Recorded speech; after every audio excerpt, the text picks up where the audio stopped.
so this is going to be the last one because I know there's a limit on how long somebody can watch videos online, and we're probably about 15 minutes over that already.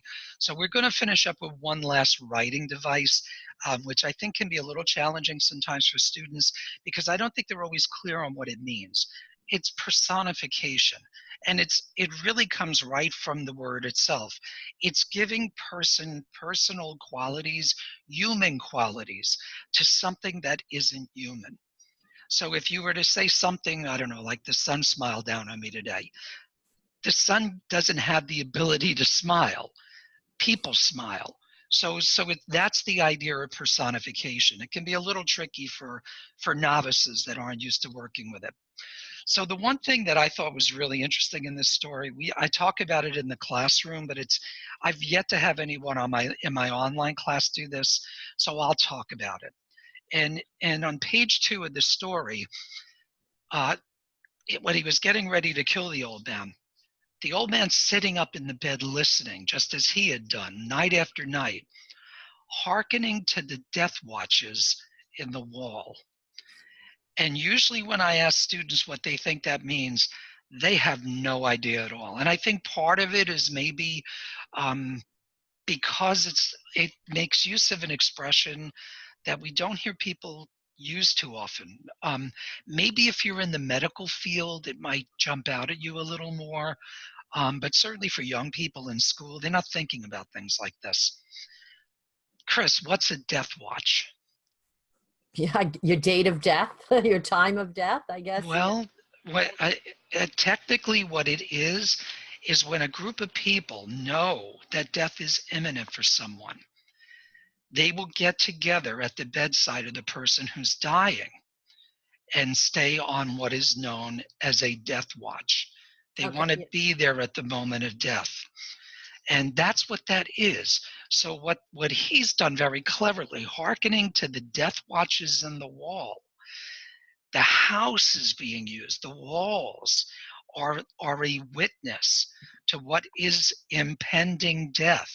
The house itself serves as the party waiting for death to happen here, just as he's done night after night. He knows it's coming, but the walls themselves know it as well. They're on the death watch as well. They know it's coming. Poe has a thing for walls and interment. He does. That's very true. Yeah, There's an illusion, right? There's an illusion. It's funny, yeah, because I didn't know that was the exact meaning, but well, Chris, I like that you said it that way. I'd never met Poe.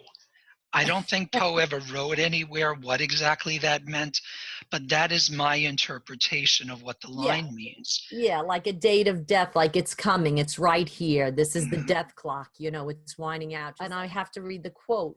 Now he knew that death was standing there. That is the exact quote. Now he personifies death itself. Death was standing there. Can I ask a question because I don't have it in front of me? Is death capitalized? Yes, it is. Why?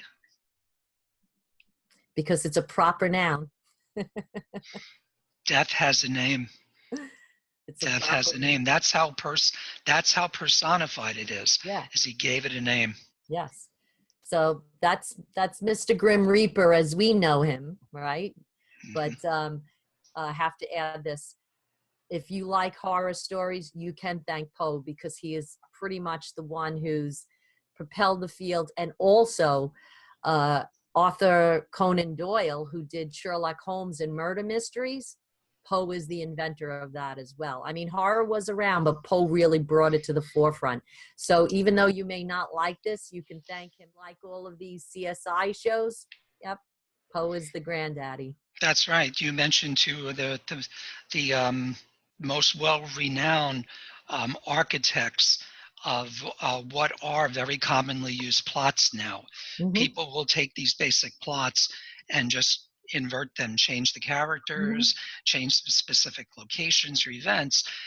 But yeah, certainly mentioning Sir Arthur Conan Doyle in the same breadth as Edgar Allan Poe certainly seems appropriate, because they were both very much architects of the genre that they wrote in. Well, he studied Poe and spun off from there, because he started to do these where people get caught, these like police crime stories, and he just took it from there and spun off. So Poe is the granddaddy to horror and murder mysteries. So even if you don't like his dry old stuff that people think it is, if you really take the time to invest in it, you'll see it's not so dry and old. It's pretty interesting and pretty deep. That it is. Chris, Professor Conforti, thank you very much for giving up your time tonight. This was interesting. I hope my class enjoys it. I hope your class enjoys it. And the main thing is, I hope that they learn a little bit of something about listening to us, trying to provide our own level of analysis to what is pretty deep literature. There are far greater minds than ours that are still grappling with some of the meanings of Edgar Allan Poe, and hopefully it'll challenge you to continue to read Poe and reread Poe, which I think is the highest compliment that anybody can pay to a writer, that you would be willing to read it more than once. And Poe demands repeated readings. You will not get it on the first reading. So, Chris, thank you again very much for your time. Thank you, thank you, thank you.